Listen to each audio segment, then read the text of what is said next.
12 things that can hinder marriage.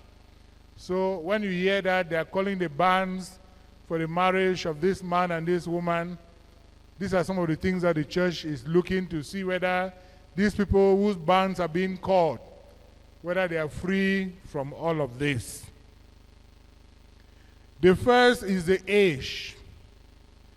To get married in church, according to the Code of Canon Law, Canon 1083, the man must be 16 years old and the woman should be 14 years old. That is what the church prescribes. They consider that somebody can make a reasonable judgment and take a decision as a man when the person is 16 years old. At the same time, the woman can also take a judgment about herself and a decision to live with somebody when the person is 14 years old. The church also gives provision that different episcopal conferences all over the world can work on this age according to their local circumstances, which means that the particular episcopal conference can say, okay, the church is proposing 16 and proposing 14 for the woman, 16 for the man and 14 for the woman. But in our episcopal, our own local church, we propose, say, 21 for the man and maybe 18 for the woman. Those possibilities are always there. But as far as the general law of the church is concerned, the man has to be 16 years old and the woman has to be 14 years old. I don't know why, if the woman now is 18 years and the man is 16 years, I don't know whether he can still go. And then another impediment, another thing that can hinder marriage is what we call impotence.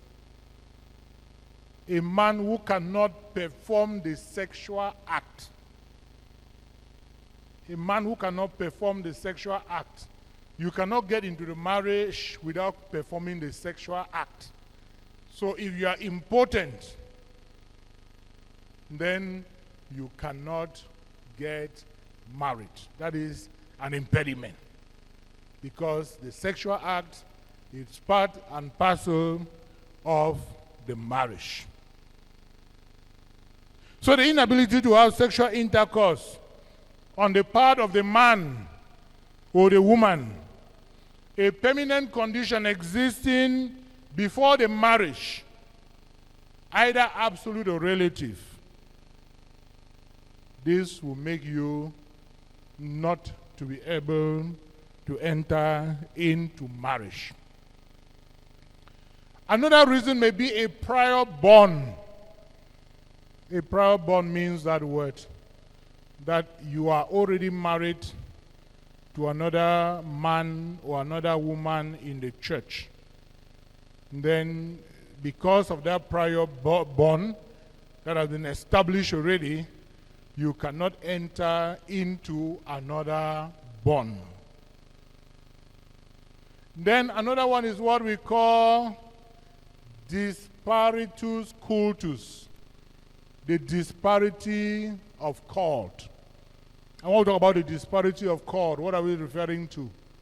We are referring to one partner who is a baptized Catholic who has been received into the Catholic Church and has not formally left it, and the other person is not baptized.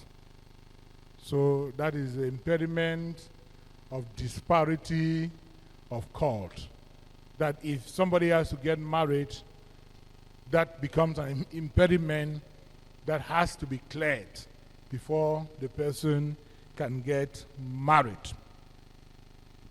Another one is holy orders. Holy orders. If you are already ordained a priest, the fact that you have entered holy orders is also an impediment, a hindrance that does not permit you to enter into marriage. And then, of course, those who have taken the vow of chastity, those who are bound by the permanent vow of chastity taken in religious communities.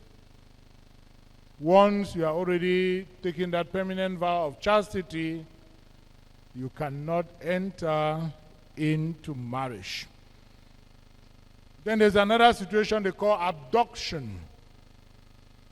A man who abducts or detains a woman, or a woman who does same to a man for a purpose of marriage, cannot validly marry her, at least not until she has been freed and willingly agrees to marry him. Take, for instance, you abduct somebody, you kidnap somebody because you want to get married to that person. You go and keep that person for a good number of months. Then after that, you tell the person that I have to get married to you. That cannot be possible if the church knows about it. It is only when, if that person is free and is not yet under your abduction again, and that person freely and willingly decides that the person wants to get married to you. And then another situation that can prevent you from getting married is a situation where you take, for instance, that a man is married to a woman, or a woman is married to a man. Then the man wants to marry another woman, and the other woman says, kill the one you have in the house, so that if she dies, you can marry me. Because if you don't kill her, I cannot come in. And the man decides to kill the woman in order to marry another person. Or the woman decides to kill the man in order to marry another man. Either way, if you take away the life of another person because you want to enter into marriage with another person, that becomes an impediment. Then another impediment comes from the blood relationship. The church says that up to the 4th degree, which means that you cannot get married to your cousin, to your nephew, those close family relationship, to your grandmother, to your grandfather, to your grandson, etc. So once you have this blood relationship right up to the 4th degree, your brother, your sister, your cousins, your aunts, your uncles, etc., you cannot get into marriage. And then, of course, another one is what is called affinity, which is relatives by marriage.